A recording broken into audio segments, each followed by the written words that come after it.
The fastest growing town in the entire country right now isn't Miami, and it isn't Orlando. It's a stretch of golf cart roads and old citrus groves in Central Florida that most Americans have never said out loud. Everyone knows the money is pouring into Florida. No income tax, no estate tax, sunshine. That part isn't news. What's actually happening is stranger.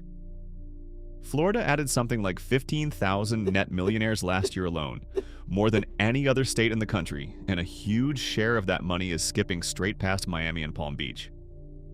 It's landing in small towns nobody's covered, including one barrier island that outlawed traffic lights, chain stores, and high-rises by an act of the state legislature, and became one of the most expensive small towns in America anyway.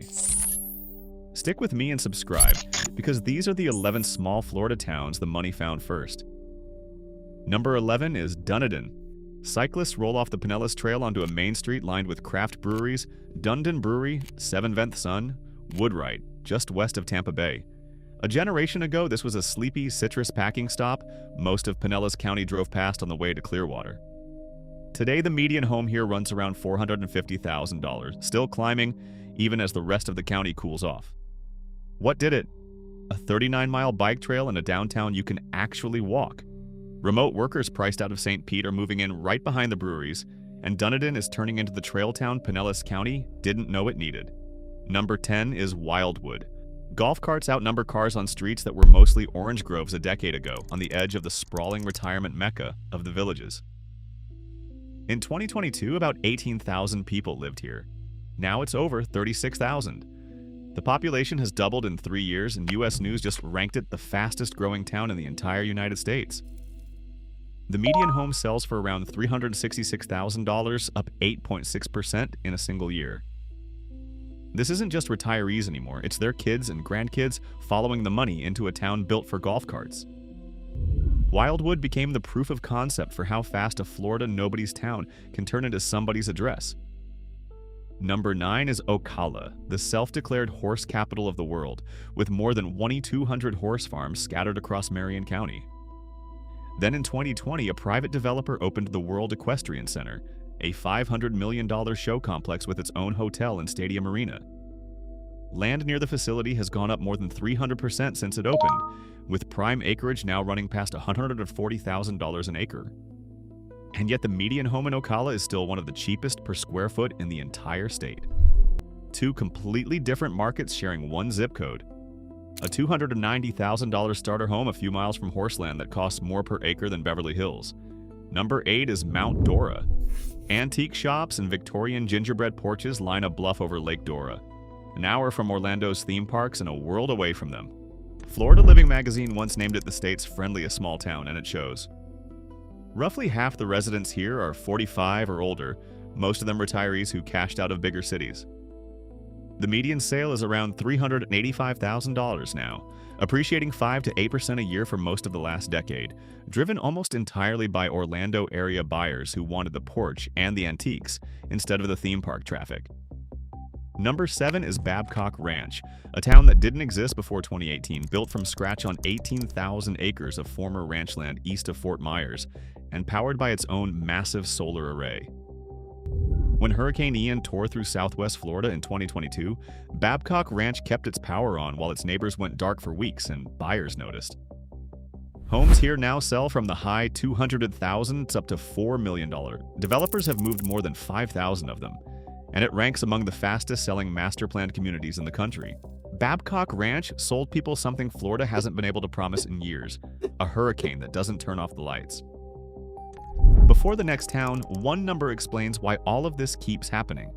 Florida charges no state income tax, no estate tax, and no inheritance tax at all. A retiree leaving California, where the top rate hits 13.3%, or New York or New Jersey, where high earners hand over 10 cents or more of every marginal dollar, doesn't just save money crossing the state line. They keep a meaningfully bigger paycheck for the rest of their life, right along with the beach. That single fact is doing more to reroute American wealth than any billboard or brokerage ever could. Which brings us to the coast, where the smartest money on this list is chasing something Florida almost lost. Number 6 is Apalachicola, population 2,231, a town that built its identity on oysters pulled from the bay out front. In 2020, the state shut down commercial oyster harvesting here entirely. The beds had collapsed after years of drought, upstream water diversion, and hurricanes. The working waterfront that once defined this town went quiet, and that's exactly when outside money started arriving.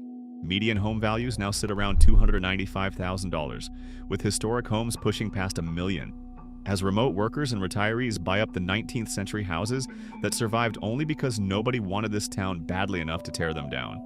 Until now. Number 5 is Windermere, where the Butler chain of lakes gives Orlando's wealthiest their version of waterfront. This is where athletes and entertainment executives quietly buy in. The kind of town that doesn't advertise its residents, but everyone in Central Florida can name a few. Lakefront homes here sold for a median of $2.8 million last year, demand up 12% in 12 months, and waterfront property now commands a 50 to 120% premium over anything a block off the lake. Windermere isn't a secret. It's just quiet about it on purpose. If this is showing you a Florida you didn't know existed, take 1 second and hit subscribe, because there's a lot more of this state to uncover. And stay to the end, because the island at number 1 wrote its own zoning law just to keep this from happening, and it became one of the most expensive small towns in America anyway. Number 4 is Fernandina Beach on Amelia Island near the Georgia line, about as far from Miami as you can get and still be in Florida. Historic Shrimping Town streets sit a few blocks from oceanfront estates, and values on the island are up roughly 120% since 2015. Buyers are coming out of the Northeast for the same reason they're going everywhere else on this list: no income tax. But they're landing here specifically for what Jacksonville and Miami can't offer: a downtown old enough to have real history and quiet enough that nobody's fighting over a parking spot. Median prices now sit close to $750,000 on an island most of the country still can't place on a map. Number 3 is Wellington, which calls itself the winter equestrian capital of the world and doesn't oversell it. Every January through April, the Palm Beach International Equestrian Center and the International Polo Club fill up with patrons whose net worth runs from hundreds of millions into the billions, here to sponsor polo teams and watch the show jumping. The village recorded a median single-family sale of $715,000 last quarter, with the average sale closer to $1.25 million once the big equestrian estates get counted. 57 miles of horse trails connect farms that Wall Street built, and nobody talks about outside of polo season. Number 2 is Jupiter Island, and if you've ever wondered where Florida's money actually lives when it isn't performing for anyone, this is the answer. Bloomberg Businessweek once ranked it the second most expensive small town in America. Tiger Woods bought his estate here for a reported $40 million. Celine Dion, Kid Rock, Greg Norman, and half of professional golf's Hall of Fame are neighbors. Large properties here average 2 to 4 acres and sell for a median north of $7.5 million. There's no press, no gate with a name on it, nothing that announces what this island is. It just quietly became the second priciest small town in the entire country, and most of the state doesn't know it happened. Number 1 is Boca Grande on Gasparilla Island, and it broke every rule the rest of this list plays by. In 1979, the community did something almost no wealthy beach town ever does. It fought for less. Residents pushed a bill through the Florida legislature called the Gasparilla Island Act, permanently capping building heights and banning chain stores and even traffic lights on the island. No high-rises, no stoplights, no fast food. Just a downtown that looks the way it did 50 years ago, golf carts on the roads, and one of America's best tarpon fishing docks at the end of it. Homes here now range from $150,000 up past $14 million, and it remains one of the most exclusive second home addresses on the Gulf Coast. The town that legislated itself out of growth became the town growth couldn't stay away from. That's the whole story of Florida right now, told through 11 zip codes. So forget the question of whether the money is coming. It's already here, buying the towns everybody drives past on the way to Miami.